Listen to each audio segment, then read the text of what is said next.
like to call to order the regular City Council meeting of Monday, January 10th with a roll call, please. Mayor Martini? Here. City Clerk Patterson here. Council members Ratty? Here.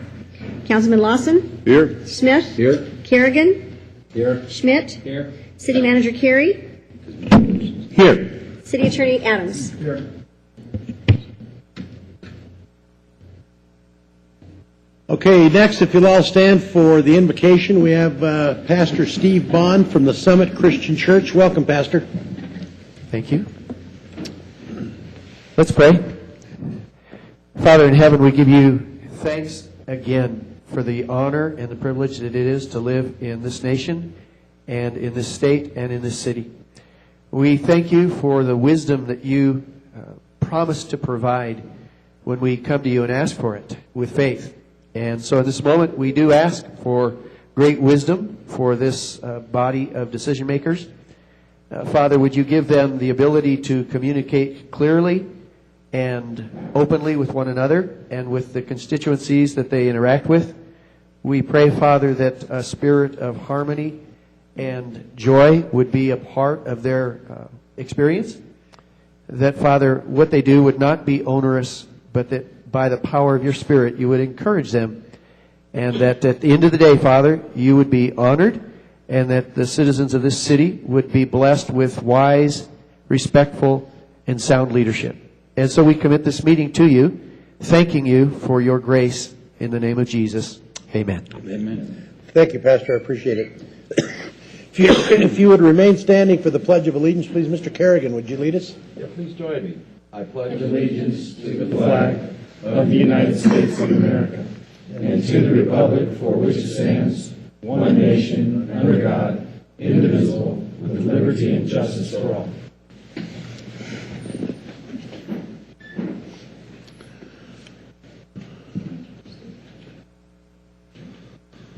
Okay, we've got a new microphone system and a new voting system, so if you'll bear with us today, we'll get through this, I'm hoping. Next, we have comments from the public. Now, if you want to speak under comments from the public, please fill out one of these speaker cards and come on up. I only have one right now, and that's Jane Holman. Come on up, Jane. You have 3 minutes. We're welcoming place. I want to thank you so much No, for the opportunity. Come on up in front. We'll even let you sit down, and the microphone is on and ready to go. You can see by the red light on there. Thank you for the opportunity. I'm Jane Holman, a volunteer with Parent Leaders for Education, here to thank you, council members, Mr. Mayor, for support in the proclamation of Public Schools Week.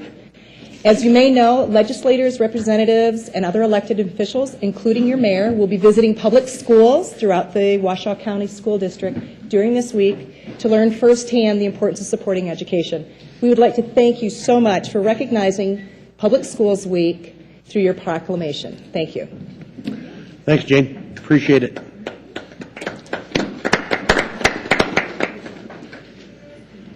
Let me make sure we got, okay. Oh, another one. Mm-hmm. Okay, I have another speaker, Mary Moriah.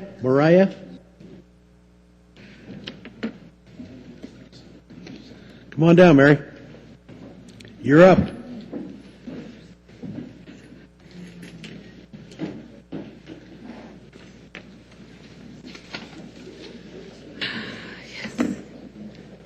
Hello. Okay. Go ahead. Number one, I believe that the police department here is good in general, but women that are involved in domestic violence issues need more help, like me. I was. Number two, I believe we should have community gardens. I'm from the Bay Area. We have them everywhere. And people get involved with community gardens. Kids learn how to grow vegetables, this and that. It's self-sustaining. Good for the environment. And also, I believe we should do something to help our police department with finances, because they're having a hard time. Seriously, there's good people out there that, work for the PD and they need help. Okay. Anything else, Mary? That's it. Okay. Thank you. Thank you. Okay, next I have Ira Hansen, Assemblyman Ira Hansen. I'm sorry. All right, Mayor. Mr. Mayor, members of the City Council, since I had such overwhelming support all the way from the City Attorney's Office through the Mayor from this August body, I thought I'd come here. I thought I'd come here and actually, it's weird to be here and not in an adversarial role. It seems like every time I've spoke before you, we've had conflicts. When I met with the mayor, one of the things, and before when I was running, one of the things that I discovered is apparently there's been very, very little communication between the legislators that represent Sparks and the City Council. So what I wanted to do today was come here and meet with you publicly and let you know that that is going to change. At least on my part, I want you to know I am going to go out of my way to try to help out the City of Sparks and your interests at the legislature. So I do support home rule, and I'm sure there'll be a lot of areas down there where we can cooperate rather than have what has apparently been a little bit of either flat out ignoring the City Council's interests. But anyway, I wanted to just come here and bury the hatchet a little bit. We have had over the years, I've been involved in a lot of political things, clear back doing radio, through running for office, but at this point, I now represent the same citizens that you represent, at least a big chunk of them, and I think we need to do what's best for the citizens of this area and move forward. And there's a ton of issues where we're going to have to work together. So I want to extend the olive branch and also let you know that the communication is two ways. I need to know what you guys need, and I hopefully will be able to work with you as well. So that's really why I'm here today. I didn't know about Mr. Oseguera's presentation. I'm going to stick around and hear that. But that's the main reason I wanted to come in here and just say, hey, whatever's happened past is the past. Whoever you supported in my race is the past. Let's go forward and do what's best for the citizens of Sparks. Thanks. Assemblyman Hanson, I appreciate it. Appreciate you handing out the little olive branch, and hopefully we'll be able to work very closely together, and we appreciate the offer, believe me. Well, you're quite welcome, and let's work together. Okay. Thanks, Mayor. Thank you, sir. Okay, where are we going here?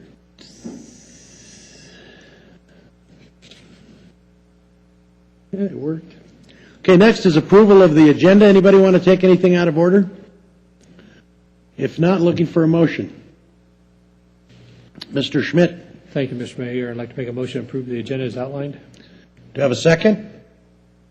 Mr. Smith. Second. Okay, it's been moved by Councilman Schmidt, seconded by Councilman Smith to approve the agenda as outlined by staff. Any further discussion? Seeing none, please vote.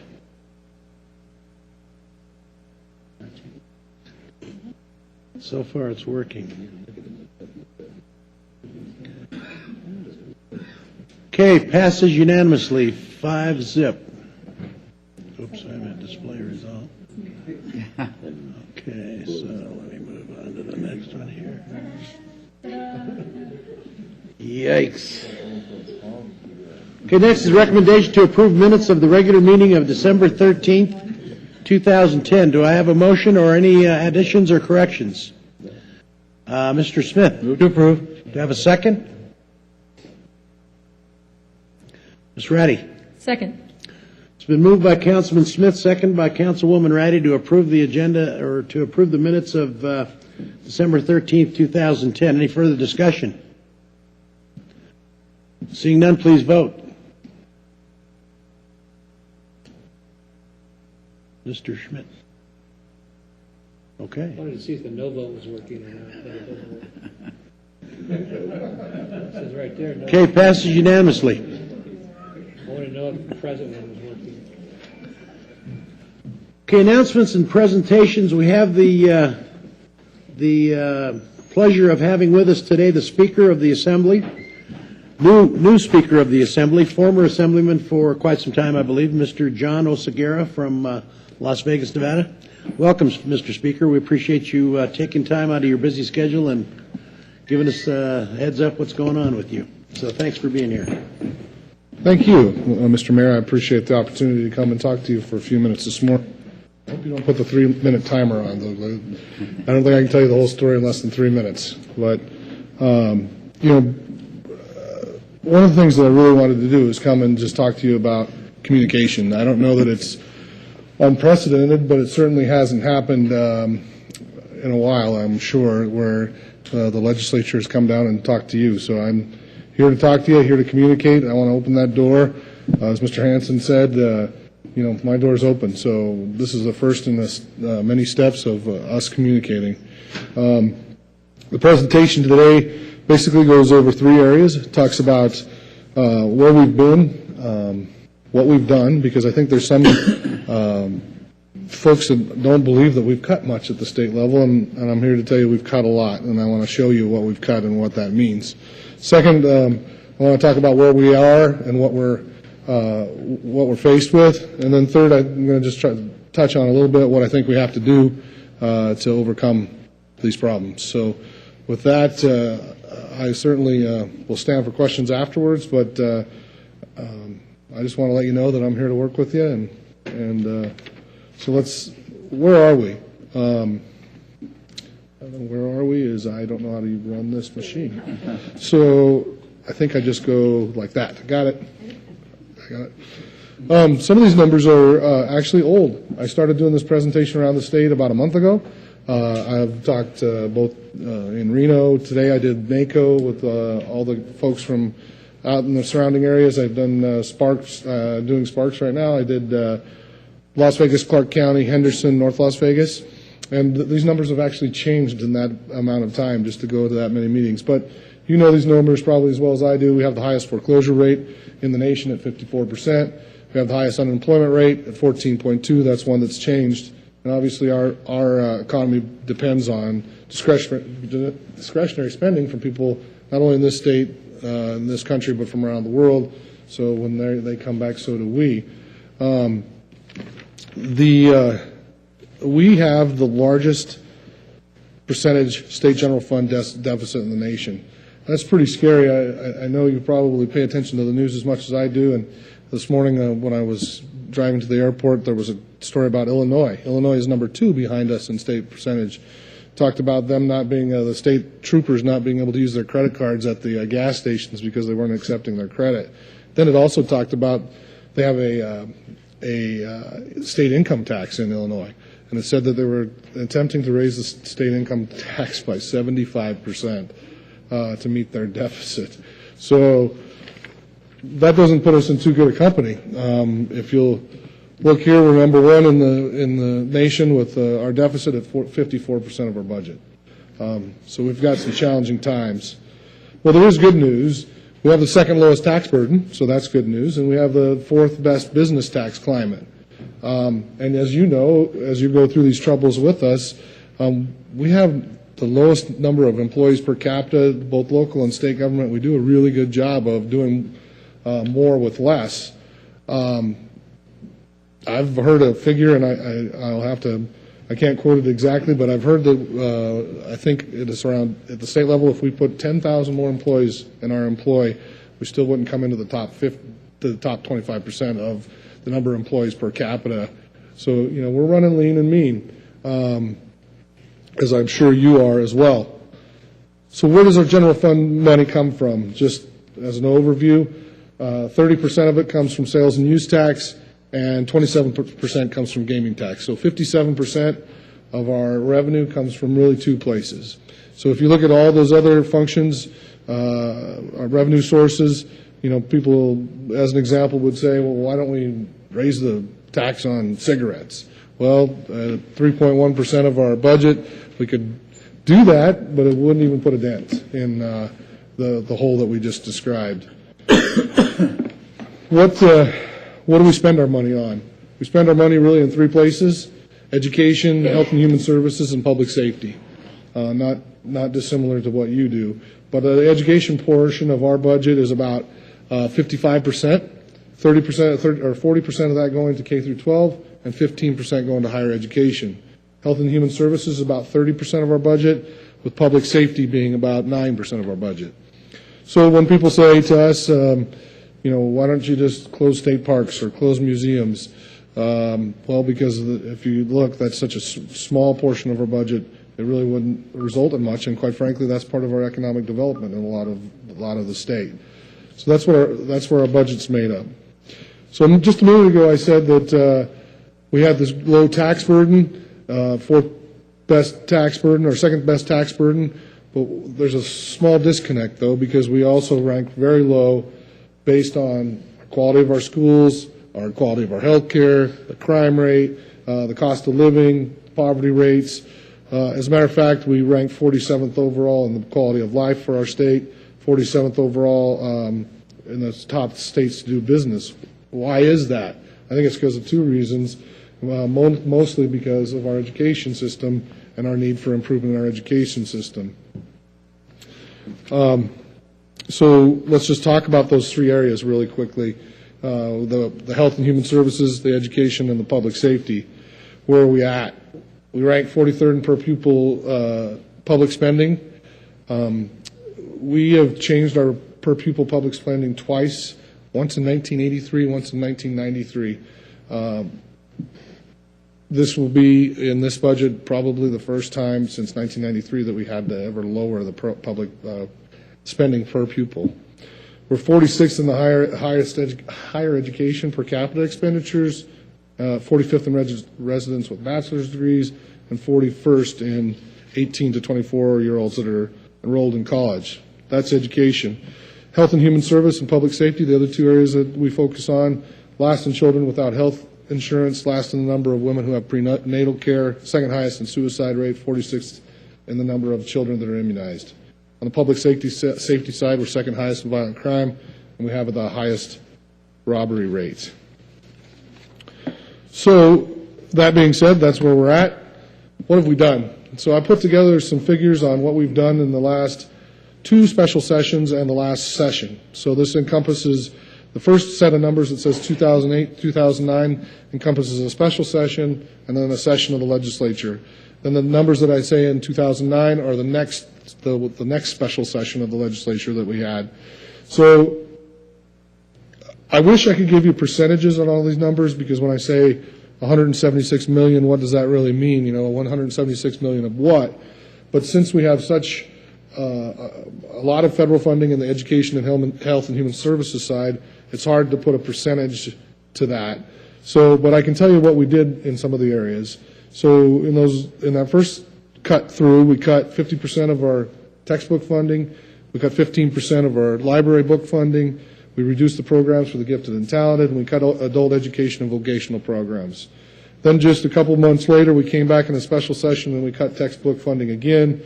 We cut the support for underperforming schools, and we slashed teacher training funds. On the higher education side, this is pretty profound. We cut 674 positions, 24 degree programs were eliminated.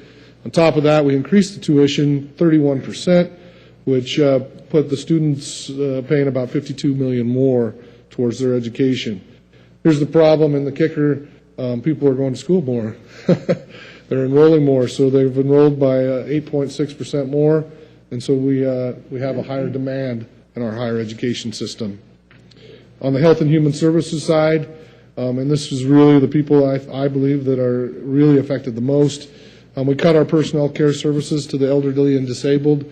These are these kind of services that we try to keep people out of the hospital. We try to keep them out of our facilities. We try to keep them in their homes. We cut our Medicaid payments to doctors, hospitals, and clinics. I know this is a big problem, especially in the northern part of the state. We closed two of our mental health clinics, one in Fernley and one in Dayton. I can't remember how many mental health clinics there are, 12 or 19 comes to mind, somewhere in there, under 20, but there's quite a few in the northern part of the state. In the last budget that was presented by Governor Givens, they had all of the mental health clinics on the cutting boards. We put them back in, but we did have to close two of them. We had a hiring freeze, which resulted in 15% decline in our eligibility staff. The eligibility staff are those folks that say, yes, you're eligible for these benefits, so that's why we have a line out the door, because people are standing in line waiting to see if they're eligible, and we don't even have the people to take them at the counter. And then this is really one that bothers me a lot. We cut the personal assistance for people with traumatic brain injury, people with autism, people that used independent living programs for the disabled. Then if that wasn't enough, we came back and we did it again. We lowered the staffing and closed 22 mental health beds. We continued that rate reduction in Medicaid reimbursements to hospitals. We again cut the personnel services for the disabled. We reduced our substance abuse programs and treatment programs. We cut the capacity at our youth training and correctional facility. Continuing on that line, we closed a bunch of our facilities. We closed the Southern Nevada Correctional Center, the Silver Springs Conservation Camp, and one section of the prison. And I know the conservation camps are important in this part of the state as well. We also, on our capital improvement, we decided not to do any expansion on any of the prison facilities. We cut or froze 20% of the positions within the corrections program, cut the substance abuse treatment programs, and eliminated our DUI treatment program. Came back in the special session and closed 100 beds at the Women's Correctional Center. We closed unit number 8 at the Nevada State Prison. And then we reduced again medical payments on Medicare rates. Parole and probation, we had a hiring freeze that left 90 unfilled positions. We slashed 23 public safety positions. What it says it just increased the size of administrative caseloads. I'll talk about that in just a minute because that's part of the proposal to do more of that. You'll see, I think it's a number between 70 and 80 per officer, which you would think going from 70 to 80 wasn't that bad, but we're really 2 to 3 times the national average on the number of cases we supervise already. So going from 70 to 80 is quite a few. That's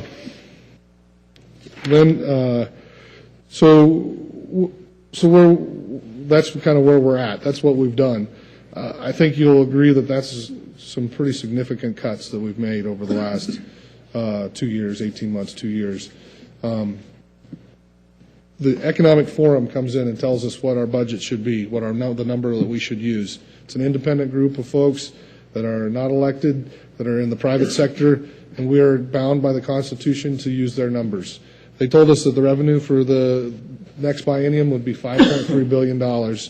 That's approximately $1.1 billion short, but the total shortfall for the next 2 years is about $2.7 billion, and let me explain why that is. If you look on the chart on the left, that talks just about the general fund obligation, and that's where you get the 5.4 versus a 6.5 for a $1.1 billion deficit. If you look at the chart on the right, however, what we did in the last legislative session is we had a couple things. We had the employee furloughs, the merit pay and longevity suspension. We told our employees that we were going to do that for 2 years.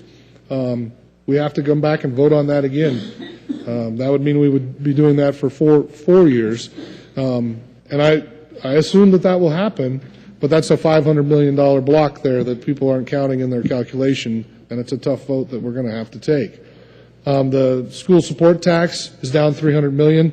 That's another chunk of money that we used other sources from general fund to supplement. So that was another $300 million.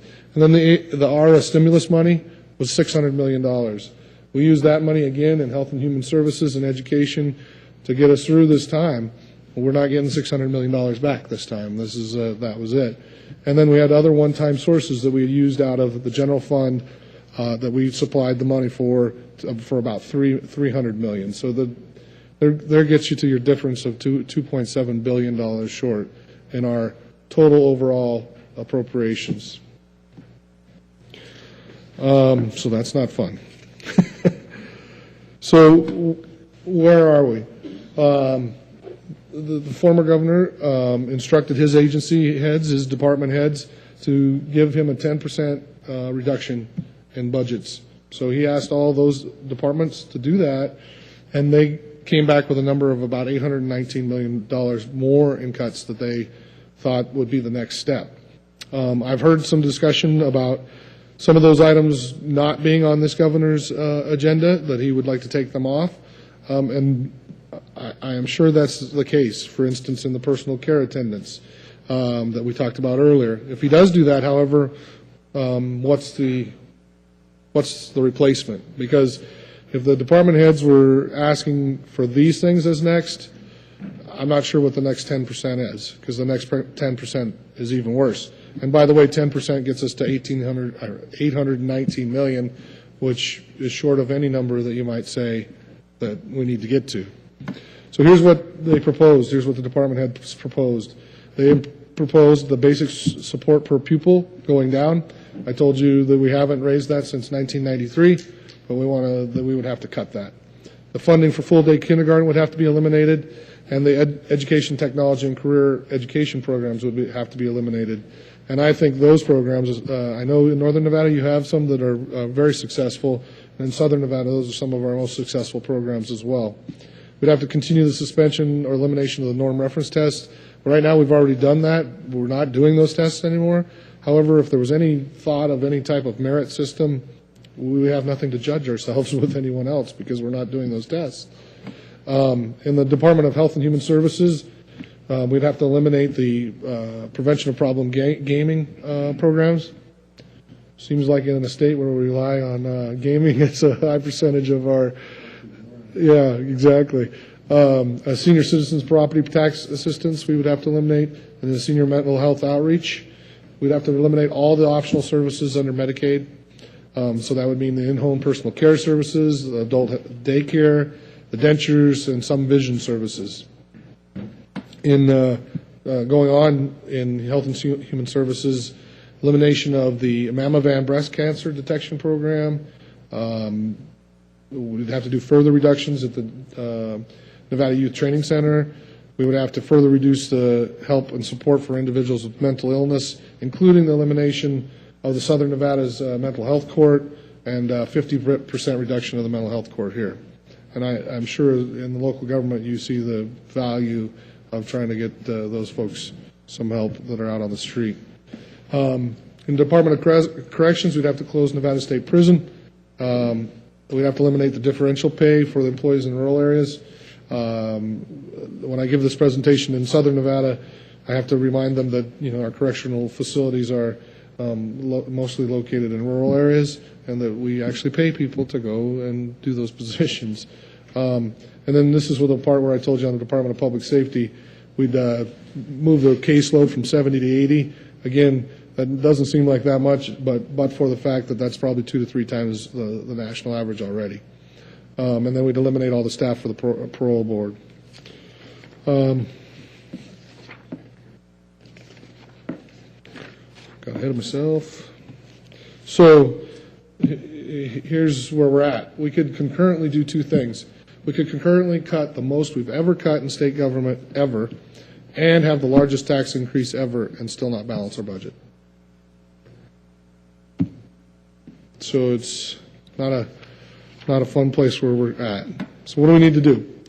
When the legislature starts February 7th, it's very quickly approaching. I wish we had more time to prepare, but at least when we get there, that'll be all we're doing. So that's good. We have to use the economic forum projections that were given to us just recently, and we have to have a balanced budget. So obviously there's just no simple solutions here, that if there was a simple solution, we'd already have figured it out. What do I think we're going to have to do? I think we're going to have to do more cuts. I think cuts are coming. I think government spending and reform, our government spending reform has to happen.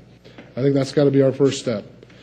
I think our second step is long-term government reforms. We have to work on looking towards the future, eliminating some big unfunded liabilities that are hanging out there. We have to have an economic development strategy. In Las Vegas on Friday, myself, the Lieutenant Governor, the Senate Majority Leader hosted a conference called Nevada 2.0. It was all about economic development. We had 460 participants. It was an excellent conference. I came out of there with, I think, a lot of energy, a lot of ideas. I just met with the governor hot off the press just at noon, talking about economic development, and I think you'll see coming out of both the governor's office and both houses of the legislature a plan that we're all going to agree on economic development. So I think that's good news. The Senate Majority Leader and myself had an idea last session to have that we needed a vision for our future. So we created the Nevada Vision Stakeholders Group, which met over the interim. They put a group of folks from all walks of life on a board, on a panel, to talk about Nevada's future and what kind of Nevada we wanted to be. So I think it's good. It's one of the things that I think that local government does much better than state government. We might have a capital improvement plan this year, and then 2 years from now, when we all get elected, we come back, it's different. I know that you guys do a much better job of planning for the future, and we have to do that as well. And then at the end of the day, I believe that there won't be, we can do all those things well. We can cut the heck out of the budget even more with the things that I just said. We can do the long-term reforms that are not going to help us right this second on this budget, but will help us to not be in this position in the future. We can have a great economic development plan. We'll put people back to work as soon as we can. And we'll work on having a different type of economy. We'll have a vision and a plan for the future, but we're still, I think, going to have a revenue hole. I think it's an opportunity. I think it's an opportunity to broaden our tax base. I think it's time to take out the volatility of our tax base. And so we'll see. I don't know if that will happen, but that's kind of my vision for how this will go. So I know that was a little long. I apologize. It's more than 3 minutes, but it's hard to tell you that whole story in less than 3 minutes. Again, my main goal was to communicate with you, let you know my door's open, let you know that I want to work with you. As Assemblyman Hansen said, we represent the same people, so we should be helping them and working together as best we can. So I stand for questions, Mr. Mayor. Thank you. Questions for Mr. Oseguera? Mr. Smith. Thank you for coming down, Mr. Speaker. Appreciate it. A lot of the problems that we're facing now with the human resources or the health and human resources departments and everything, isn't that caused by the situation we're in now economically? I mean, we've got more suicides. We're last in the nation in almost everything we're doing, but there's foreclosures. We're first in the nation there. Unemployment. So obviously, it's the economy that does this. So what's the focus going to be on? I mean, jobs is what we need to create. What can you do at the state level? Well, I think we can do a couple things. And, yeah, I absolutely believe we should focus on jobs. But I think we should eliminate barriers. If there's barriers in the way, hurdles or speed bumps in bringing business here or for our existing businesses from expanding or doing the things they need to do, we need to get those hurdles out of the way. That doesn't mean that I don't believe that there should be regulation. I do believe there should be regulation, but I don't want it to be, so onerous that people won't come here. But I think the second thing is education. I think that you see that businesses, why aren't they just, fleeing California and some of our other states that really don't have as an attractive situation as we do in Nevada, and part of it is because of our education system and not having that educated or the properly educated workforce for the jobs of the future that we need. Okay. Thank you. Mr. Schmidt. Thank you, Mr. Mayor.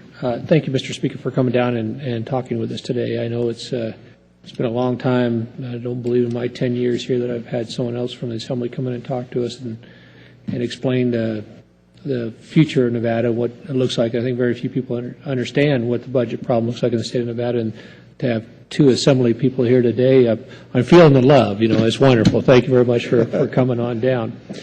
Some of the things that, when I see revenue enhancements, and I've seen some of the history of the last 3 sessions, including special sessions, where do you see local government fitting into the issue of the state budget problem and balancing that budget? We hear a lot of talk. What is your position as Speaker with that? Yeah, well, I'll just tell you this. Those rumors that you're hearing, I'm sure from the grapevine and elsewhere, I'm hearing them as well, but I don't believe you're seeing those come out of the legislative branch of government. That's a polite way of saying I think they're coming from the executive branch of government. However, that doesn't mean that I don't believe that we shouldn't look at everything. So, for example, if there's a service that the state provides that the local government could be providing better to those constituents that we talked about, then we should look at that.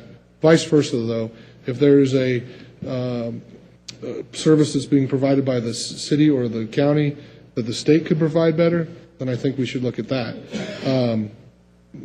But I think that this budget that comes down in the next 2 weeks you won't be too happy. And I haven't seen it, but I'm hearing the same rumors that you are.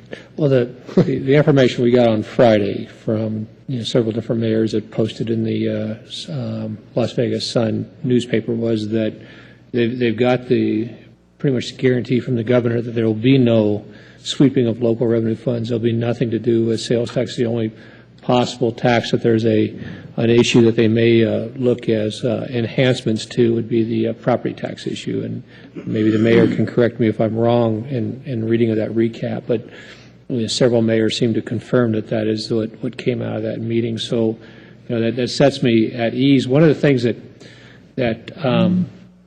my concern in this whole thing is I'm seeing very smart people all across the state of Nevada, and it has to do with the court decision in December that really kind of has an implication on local governments and actually an implication across the state of Nevada, and that's to do with our bond ratings.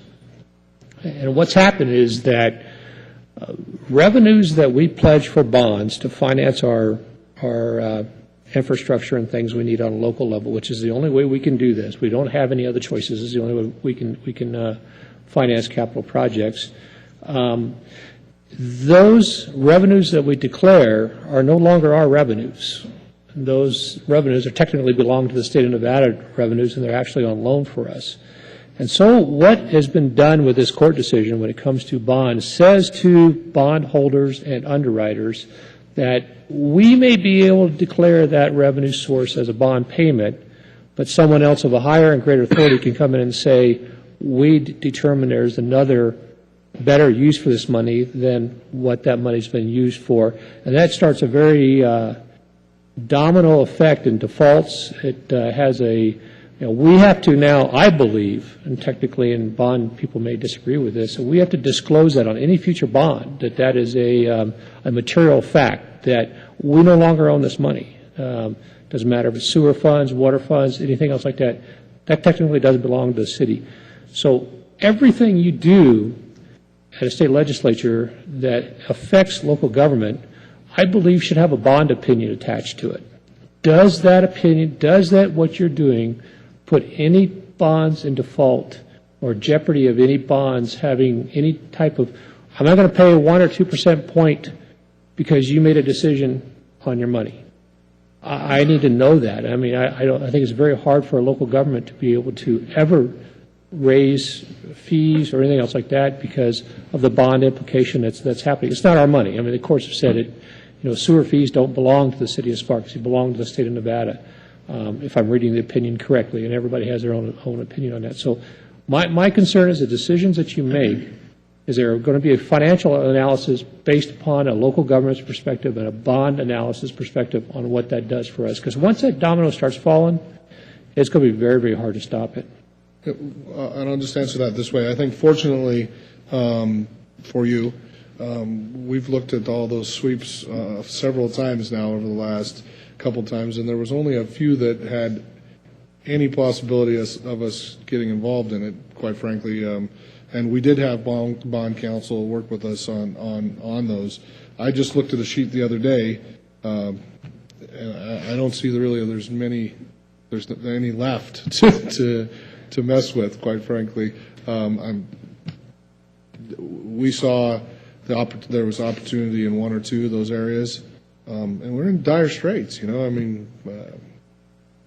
but I don't see a lot more of that happening. Well, I think that's great, and I appreciate it. I think you understand where I'm coming from, is that, the district court decision does change things. It does make it very clear that somebody now has a legal opinion that, money raised by a water division is not the water division's. It belongs to the state of Nevada. And those are things that become material facts, and it could have a long, history cost to local governments and state governments. And so I'm just asking, as you make those decisions, you decide to move a penny of property tax, away from the cities to the state, there's a bond issue problem because those monies could be declared as first problem for first payment for a bond.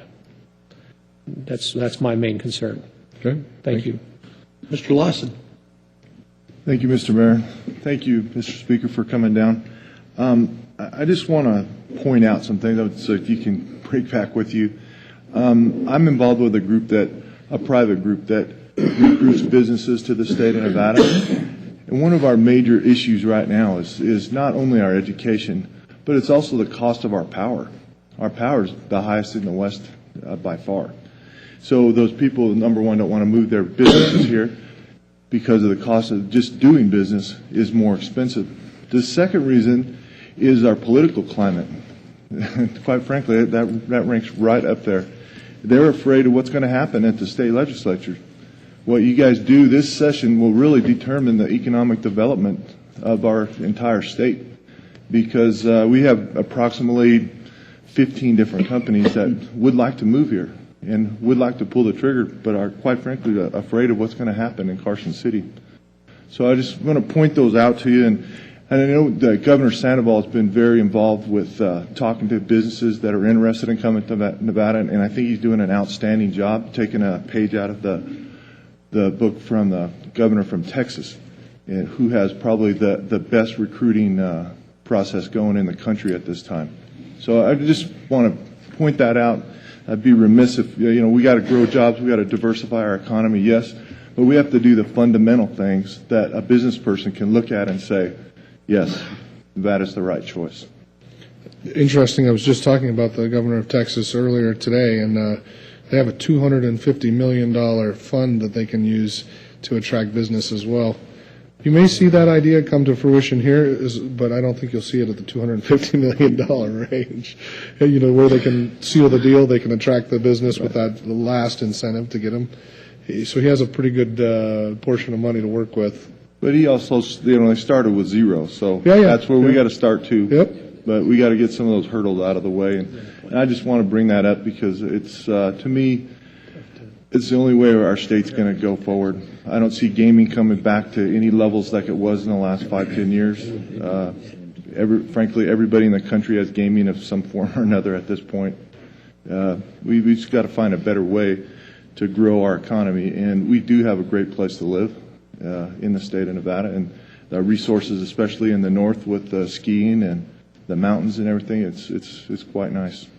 And Mr. Mayor, if I could say one more thing too, on the cost of power, I don't think in our economic development strategy, I see no reason why we shouldn't be the number one clean energy, geothermal in the north, solar in the south, from soup to nuts. Manufacturing, delivering, transmitting out of the state, all of those things, which I think would be helpful in that cost of power argument as well. Thank you. Ms. Ratty. Again, Mr. Speaker, thanks for taking the time to get on that plane again and come up to see us. I was at the Nevada game last night, though, so I actually flew to Vegas, got home at midnight, and then got on a plane at 5:30 this morning. Got to support the home team. That's right. I'm particularly intrigued by one point that you made, which is the challenges of doing long-term planning. And, certainly, in addition to all the rumors that are out there, I hear the oft-heard phrase, never waste a good crisis. And how do we change what we're doing so that we can get to a place of having maybe better long-term, more strategic thinking, restructuring the tax base? There's been a lot in the media in the last couple of weeks about that we don't have the diversified tax base and that we have a very rigid tax system in terms of being able to be creative and be flexible and get to meaningful solutions. So in a position of leadership, of course, how do you see us changing that to become better at doing the long-term work so that we're not just punting it down the road to the next group? And then I'm also curious, as being a part of the legislative affairs team, when things get hot and heavy, how best we can work with you, because I do appreciate you being here to reach out. And I know once it gets busy, it's sometimes harder to keep that communication going. So how can we help you to be successful? Well, thank you. I'll take the second question first. I've offered to both the League of Cities and to NACO to have every other week, every 2 or 3 weeks, whatever they would like, conference call. I spoke with the NACO folks this morning, and they are very excited about that. We've already scheduled the time. I think it's like Tuesdays at 3:30. and I left it up to them to decide who the members would be, whether it be just a core group of their board, or if all of them want to get on that were there today, that's fine with me too. And so I've offered that to the League of Cities, so for mayors, et cetera, if that's who they want it to be, the mayor to be on, or if they want members of their Legislative Affairs Committee, that's fine. I think that's one way. The other way, I think, is being a resource. I'm here opening the door to that conversation. So, call. The first time, call and say, I appreciate something you're doing, because that's always a better way to start. But second, then the next time you can call and say, what the heck are you doing over there? You're killing us. Do you know what the implications of this are? I guess that's those are the two ways. So I'm, scheduling those now. Tell me the first question. I'm sorry. Just how do we get past the short-term thinking to long-term thinking? Oh, I think part of it, I think the vision stakeholder group was good. I think that put a vision. It's getting people to stick to that vision, and we have to put some resources in place so people will stick to that vision. I'm pleased that most of the people are still sitting at the table, willing to solve this problem. I'm pleased at the level of intensity and the passion for we've got to do things differently, whether that be in any of these areas that we talked about. People are really hungry to fix some problems, and I think that they won't have as short of memory as they normally would. Usually when we do the Band-Aid approach, they have a pretty short memory, and I think people are looking at this problem in a different way this time. So I hope that answers the question. Thank you. Okay, I guess that's it, Mr. Speaker. We appreciate it. I think I've been here since 1999, and I don't know that we've had the Speaker of the House come before us and explain what's going on. I'm appreciative of that, and I know our council is. So look forward to working with you. I'm sure we'll be in contact, whether it's good or bad or both or whatever. So I appreciate you making the time to come and speak to us. So thanks. Thank you very much.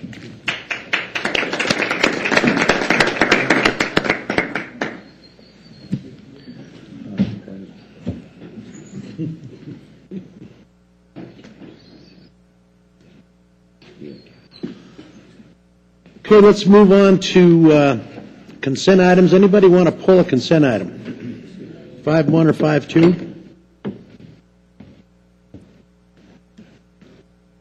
Okay, if not, looking for a motion. Mr. Mayor, I'd like to make a motion to approve items 5.1 and 5.2. Do you have a second? Mr. Smith? Second. It's been moved by Councilman Schmidt, seconded by Councilman Smith to approve the consent items 5.1, 5.2. Any further discussion? Seeing none, please vote.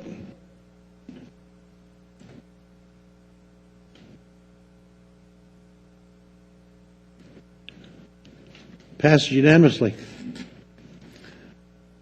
Okay, let's move on to general business. Agenda item 6.1. Consideration and possible approval of the mayor's recommendation of appointments to the Airport Advisory Panel, Sparks Planning Commission, Washoe County District Board of Health. Mr. Carey, would you take this, please? Thank you, Mr. Mayor. At this time, we have the Noise Advisory Panel, and the mayor has placed before you the following. He would move for to confirm the appointment of Joshua Mantecchi, Kenneth Pender to the Noise Advisory Panel, Arthur Sperber to the Sparks Planning Commission, and Dr. Dennis Humphreys to the Washoe County District Health Board. I'd be happy to answer any more questions if you have them. Okay, questions? Ms. Ratty. I would move to approve the appointments as outlined by the city manager. Do you have a second? Go ahead, Mike. Mr. Kerrigan? Oh, okay, thanks. I'm just waiting. I second it. Okay. It's been moved by Councilwoman Ratty, seconded by Councilman Kerrigan to approve the appointments as outlined. Any further discussion? Seeing none, please vote.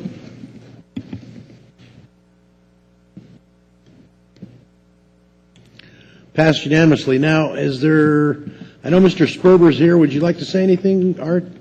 Are the other two gentlemen here that are for the Airport Noise Authority or anything? I don't see Ms. Doctor. Okay. All right. Art, thanks. Appreciate it. Look forward to working with you. Okay, let's move on. Okay, let's move on to 6.2, consideration and possible approval of the 2011 interlocal lease agreement with Washoe County School District Transportation Department. Mr. Kerrigan, did you have something? Yeah, we've done this before, and I was just going to make a motion to approve it. I think it's a great program, and do we have a second? Save you some time. Mr. Schmidt. Second. Okay, it's been moved by Councilman Kerrigan, seconded by Councilman Schmidt to approve agenda item 6.2. Any further discussion? Seeing none, please vote.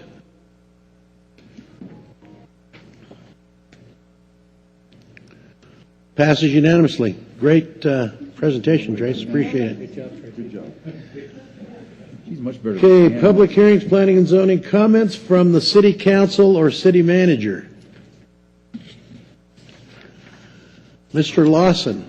I want to say I witnessed a very good football game last night in San Francisco, and I want to congratulate University of Nevada on a great win. Ms. Ratty. Ditto. Ditto for me, too. I watched it on TV, though. I was very comfortable in my lounge chair at home. The weather was perfect.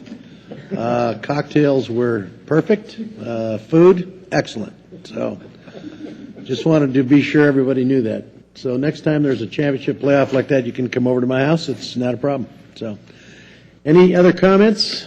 Okay, seeing no further business, we're adjourned. Oh, Mr. Kerrigan, I'm sorry. Go ahead. No, never mind. It wasn't important. Okay. Now we're adjourned. I don't like this new system already. I love it.